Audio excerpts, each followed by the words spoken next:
Sri Gurubhyo Namaha. See, we are going to discuss some very, very important parameters which will be very relevant for anybody who is in the teaching fraternity. You may be a parent, you may be a teacher, you may be a leader. You have to teach. Teaching does not mean teaching subjects. You may be a teacher, coach, coaching sports personalities. You may be in politics, teaching how to run a country. Or you may be an executive and you want to come up in life. So in these series of episodes, we are going to understand what happens when teaching is taking place. How many of you agree that students are born with certain talent and ability, it is fixed? How many of you agree? Yeah. So we feel that a talent is a fixed quantum. Either you are talented or you are not talented. There is no question of filling up the blank. The blank is already filled up, you feel. How many of you agree that the talent is not fixed but can be developed? How many of you agree? Some of you are putting up your hands for both. Now these are all certain questions which will be answered as we proceed the next 90 minutes.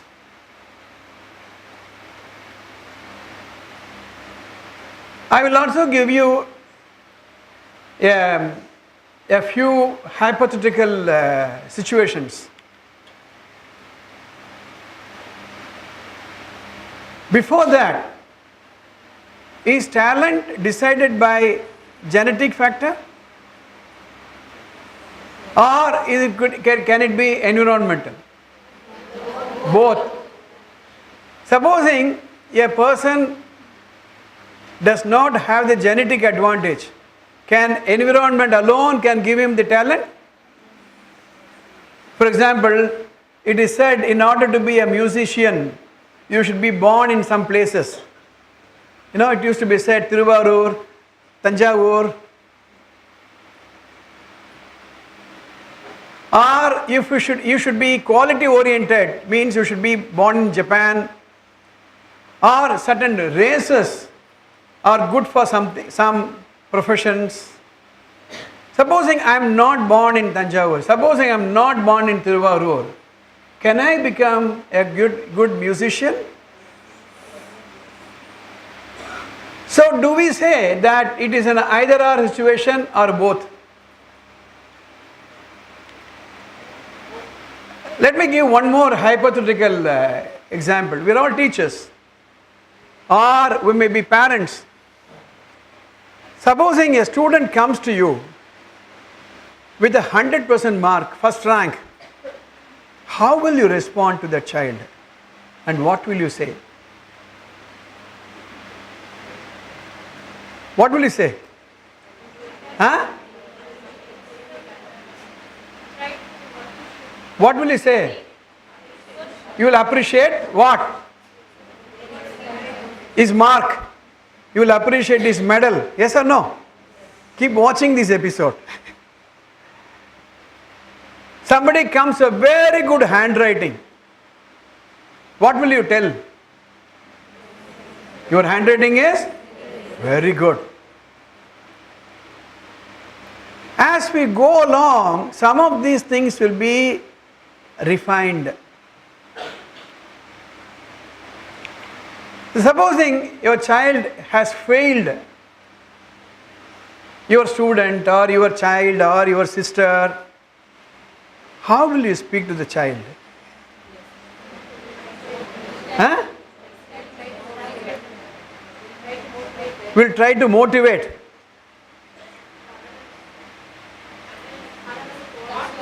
What will be your focus?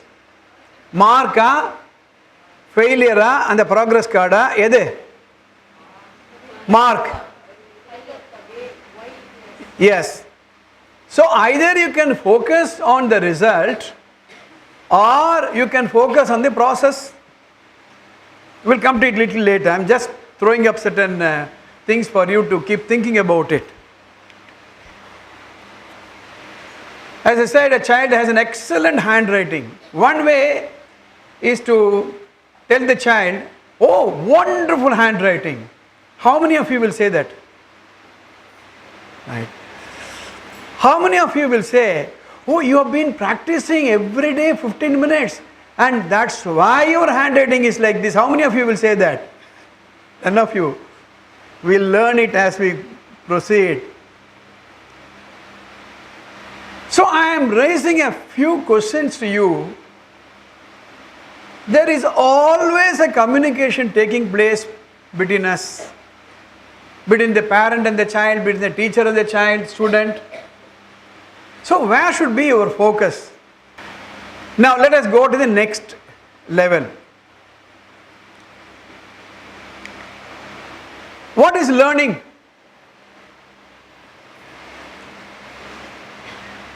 You teach something.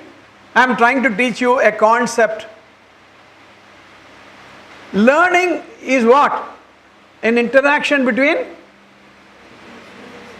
mind and the brain. The same classroom, same teacher, same subject is being taught. Let us say the first law of Newton's first law of motion. 30 students, one teacher, one subject. Will all the children understand identically? Why is the difference? And that's why you need to ask yourself a phrase, purposeful engagement of the mind. Purposeful engagement of the mind. Please understand, brain is different, mind is different. There are about 100 people in this room. How many of you by mistake have left your brain in the house? All the brains are here?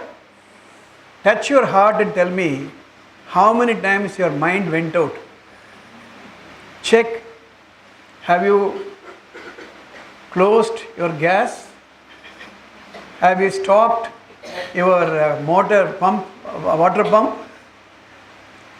Our mind sneaks out here and there. Yes or no? As long as your mind is purposefully engaged, you participate.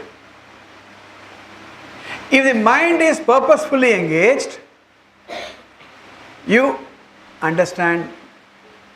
Let us look at a few words. Seeing, observing. Are the two same or different? Seeing and observing.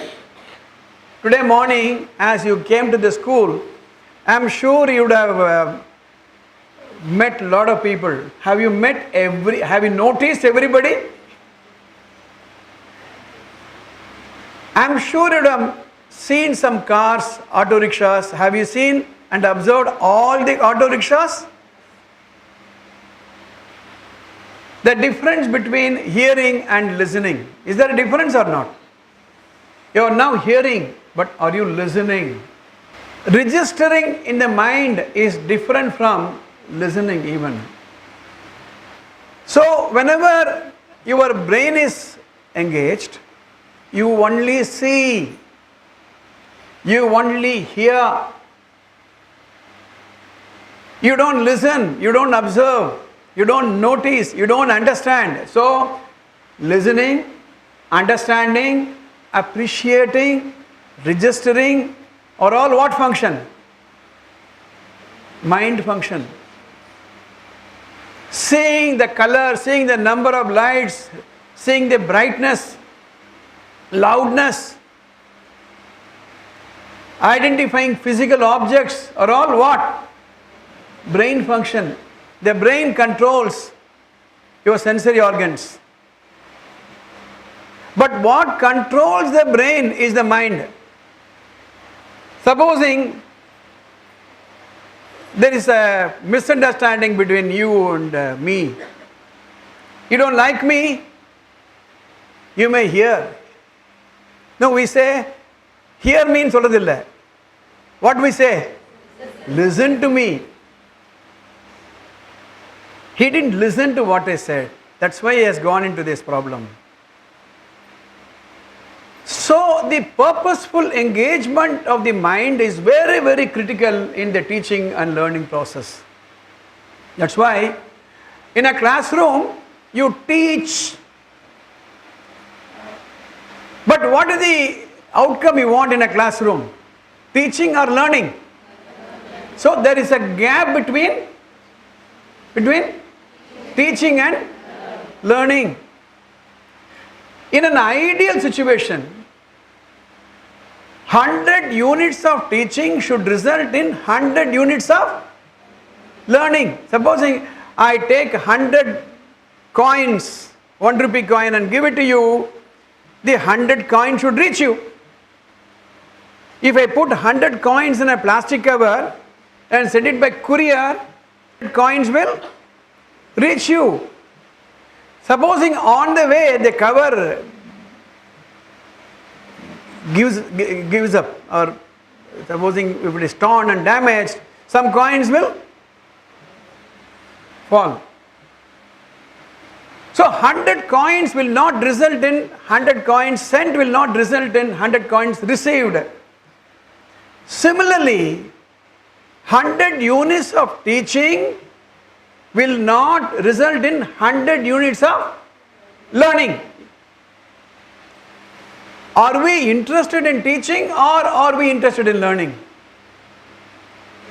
Learning. Is it possible that without a teacher a person can learn? Yes or no? There is a saying, when the student is ready, the teacher will appear. Can you guarantee just because there is a teacher he will learn? Or can you say, as long as a student is curious, inquisitive, keen to learn, whether or not there is a teacher he will learn? Yes or no? That is the next point I wanted to register.